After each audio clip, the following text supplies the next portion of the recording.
Hello friends, good morning. कौन सा education channel पर आप सभी लोग का स्वागत है। आज हम डिस्कस करेंगे फ्यूचर इंडेफिनिट टेंस के बारे में। फ्यूचर इंडेफिनिट टेंस का प्रयोग हम इंग्लिश में बोलचाल भाषा में हम इनका प्रयोग कहाँ करते हैं, आज हम जानेंगे। जैसे फ्यूचर टेंस की बात करें, फ्यूचर मीन्स होता है भविष्यकाल। भविष्यकाल में हम कोई कार्य करने वाले होते हैं तो हम बोलते हैं हम ये काम करूँगा, मैं लिखूँगा, मैं पढ़ूँगा, मैं सोऊंगा, कुछ भी अगर करेंगे, कल हम वहाँ जाएंगे, हम वहाँ नहीं जाएंगे। इस प्रकार से हम इंग्लिश में बातचीत करते हैं। तो चलिए स्टार्ट करते हैं। अब यहाँ पर फ्यूचर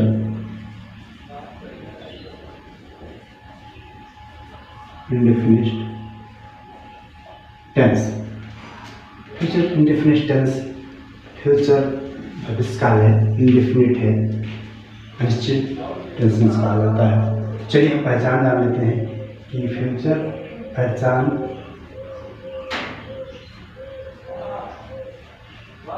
जिन वाक्य के अंत में गा गी गे शब्द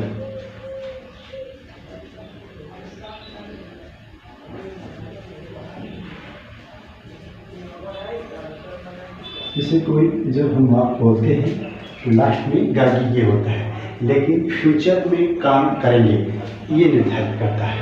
अगर गागी नहीं होता है कि लास्ट में गागी आ गया फ्यूचर की टेंस हो। बीता अगर हम बात करेंगे केवल गागी, फ्यूचर में कोई कार्य होगा करेंगे उसके बारे में हम गागी बात करेंगे। चलिए देखते हैं, जैसे इसके स्ट्रक्चर जान लेते हैं किस प्रकार फ्यूचर इंडेफिनिट टेंस का वाक्य बनाते हैं। तो सबसे पहले हम सब्जेक्ट लिखते हैं, उसके बाद विल, शैल,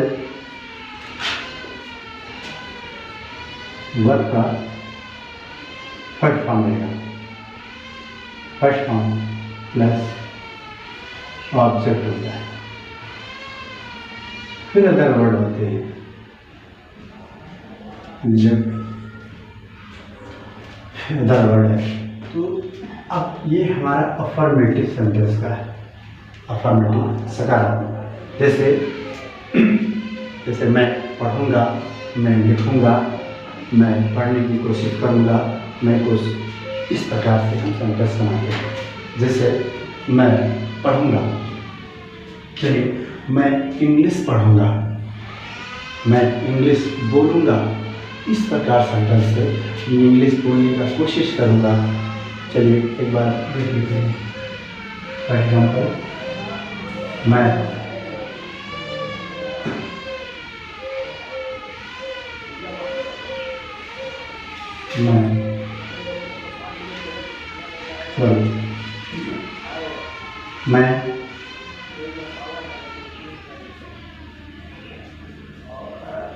अंग्रेजी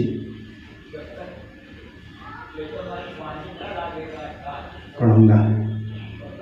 इस समय अंग्रेजी पढ़ूंगा तो इसका इंग्लिश का सेंटेंस होगा आई। अब यहाँ पर जो ग्रामर में बताया गया है, जैसे आई और वी के साथ में हम सेल यूज करते हैं, और ही और सी, इट और जो नेम दिया होता है, इन सभी चीज़ों के साथ हम क्या लगाते हैं, बिल लगाते हैं। लेकिन इस मॉडर्न ज़माने में हम सभी कर्ताओं के साथ बिल का प्रयोग करते हैं। सेल का यूज केवल लिटरेचर में किए जाते हैं, और इंग्लिश बोलचाल भाषा के में आज भी में केवल सभी कर्ताओं के साथ बिल का प्रयोग करते हैं। जैसे मैं पढ़ूंगा, आई विल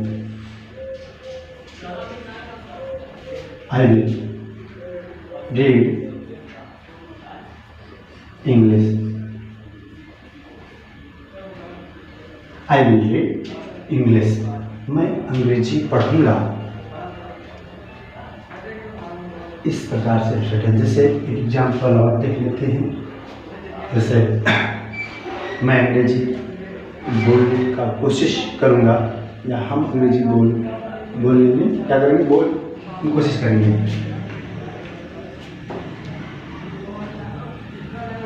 हम अंग्रेजी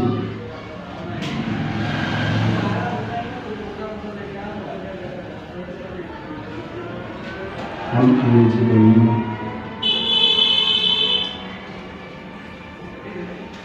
कोशिश करूँगा। तो इसका इंग्लिश में हम इस प्रकार सेंटेंस बनाएंगे।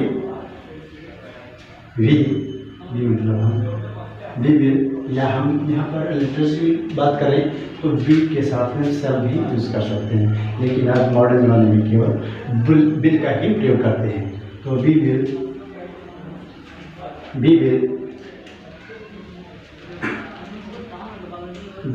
Try to speak English. I will try to speak English. मैं अंग्रेजी बोलने में क्या कहूँगा, कोशिश करूँगा। इस प्रकार सेंटेंस हम अफर्मेटिव सेंटेंस में बनाते हैं। एक अफर्मेटिव सेंटेंस में हम देख लीजिए। जैसे मैं चाय पीऊँगा या मैं दूध पीऊँगा, ठीक है, तुम दूध पियोगे, ठीक है। इस प्रकार से बनाएंगे। जैसे देख लेते हैं, या हम चलिए हम भी देख लेते हैं। हम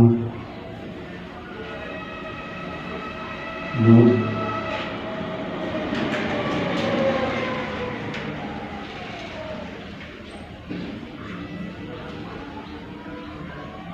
पिएंगे, हम दूध पिएंगे। तो यहाँ पर वी विल ड्रिंक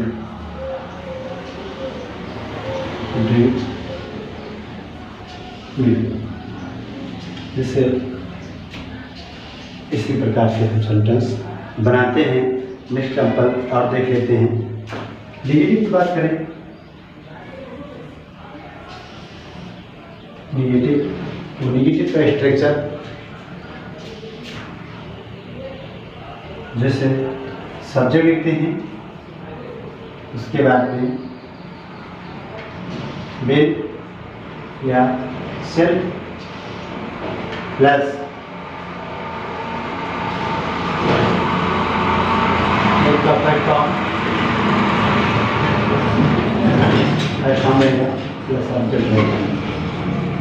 सेंटेंस में देखिए, यहाँ पर नेगेटिव सेंटेंस के लिए क्या बनाएंगे, सब्जेक्ट लिखेंगे, उसके बाद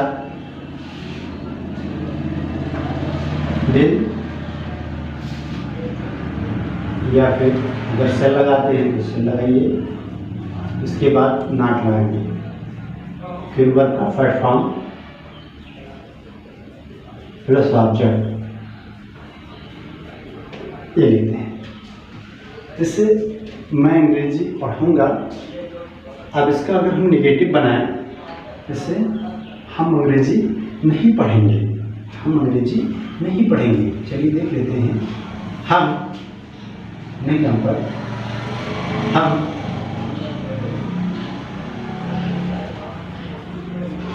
अंग्रेजी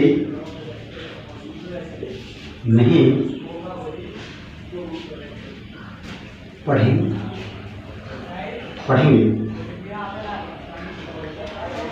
हम अंग्रेजी नहीं पढ़ेंगे तो वी विल, इंग्लिश में किस तरह, वी विल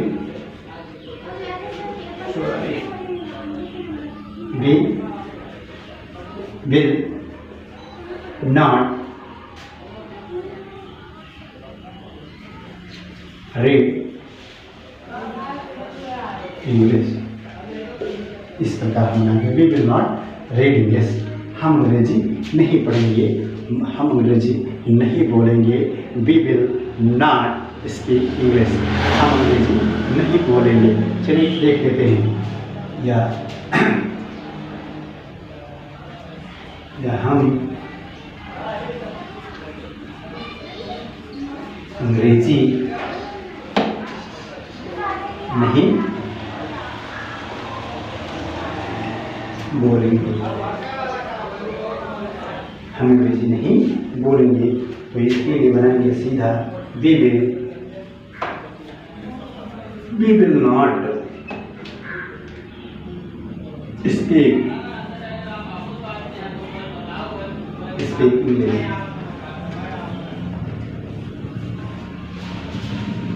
इस प्रकार हम नेगेटिव सेंटेंस बनाते हैं। चलिए अब हम जान लेते हैं इंटरोगेटिव सेंटेंस किस प्रकार हम फ्यूचर इंडेफिनिट टेंस में इंटरोगेटिव सेंटेंस बनाते हैं।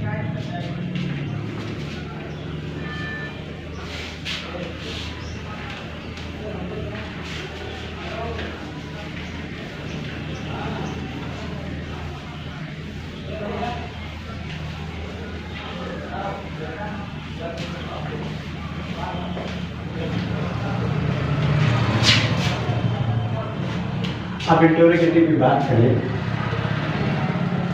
तो इसमें WS फैमिली कर दिया तो सबसे पहले WS फैमिली लिखिए। तो उसके बाद बेसल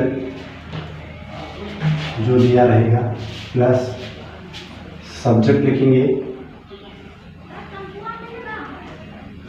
और फिर वर्ब का फर्स्ट फॉर्म लिखेंगे, फिर हम ऑब्जेक्ट लिखेंगे। इसमें क्या होता है, हम इस प्रकार क्वेश्चन करते हैं, क्या आप अंग्रेजी पढ़ेंगे, क्या आप इंग्लिश लिखेंगे, क्या आप कोंडा जाएंगे। इस प्रकार से हम क्वेश्चन करते हैं। हाँ आप जाएंगे तो बोलेंगे हाँ हम जाएंगे, कोंडा जाएंगे, तो अफर्मेटिव में बात करेंगे। अभी चलिए बात करते हैं क्वेश्चन, क्या आप अंग्रेजी पढ़ेंगे, क्या आप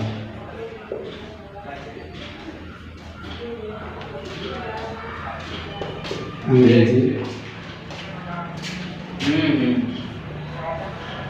पढ़ेंगे।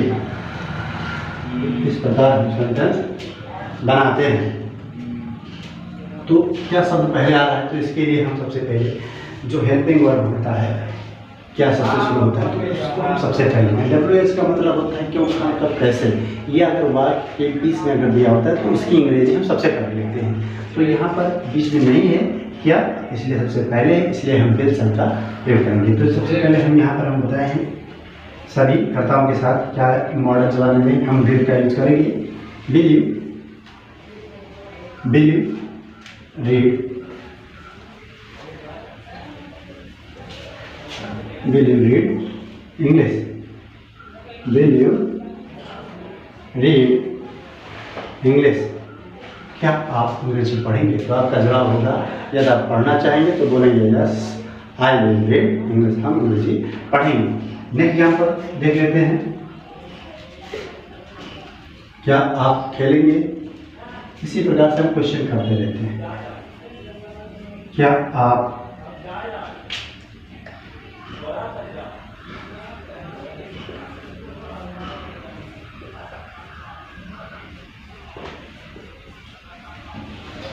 खेलेंगे। तो यहाँ पर सीधा will you play, will you play, क्या आप खेलेंगे। इमेज यहाँ पर और ले लेते हैं,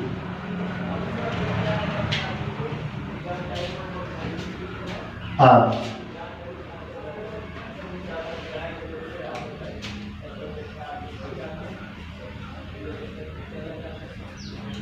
कोंडा क्यों नहीं जाएंगे, आप कोंडा क्यों नहीं जाएंगे। इस प्रकार देख लीजिए WS फैमिली में। तो क्यों सब सब बीच में आ रहा है, इसका इंग्लिश सबसे पहले देखेंगे। Why will you, I will you go to, क्यों नहीं जाएंगे, sorry, why will you not go to Gonda? Why will you not go to Gonda? आप गोंडा क्यों नहीं जाएंगे? जब हम बात करेंगे तो यहाँ पर सब्जेक्ट के बाद WH फैमिली में यहाँ पर नॉट अगर दिया होता है तो सब्जेक्ट के बाद तुरंत हम नॉट लगा देते हैं। जैसे यहाँ WH रहेगा या गेन या सेल दिया होता है, सब्जेक्ट रहेगा, उसके बाद यहाँ पर अगर नॉट दिया रहता है तो नॉट लगा देते हैं, फिर वर्ब का प्लेटफॉर्म प्लस ऑब्जेक्ट लिखते हैं। तो ये हमारा नेगेटिव है। अगर नेगेटिव नहीं है तो हम नॉट लगा देंगे, ना लगा देंगे। तो आई होप आप समझ गए होंगे। Thanks for watching my channel.